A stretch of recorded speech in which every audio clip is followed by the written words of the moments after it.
আমি মকর সংক্রান্তির দিন নরঘাট থেকে পুজো দেখে বাড়ি এসে দেখি মকর পুজোর জন্য মামা এখানে বাড়ির বাইরে সাজাচ্ছে।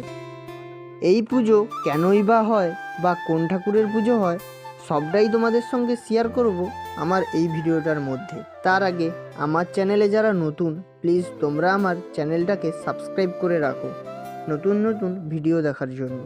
এটা হচ্ছে আমাদের প্রধান ফসল ধান, তাকেই আমরা মকর সংক্রান্তি দেবতা হিসাবে পুজো করে থাকি। আর ওই ধানের সঙ্গে সঙ্গে আমরা ফসল চাষ করা থেকে কাটা পর্যন্ত যত রকমের অস্ত্র আমরা ব্যবহার করে থাকি সবগুলো একসঙ্গেই পুজো করা হয়। এই পুজোটা হয় খুব সম্ভবত সূর্য অস্ত যাওয়ার পরে। আমার অতটা মনে নেই, তোমরা কেউ জানলে কমেন্ট করে বলে যাবে তো। বাংলায় যে পিঠে পুলি উৎসব হয় না, তারই মতো এই দিনটাই আমরা পিঠে খেয়েই কাটিয়ে দিই।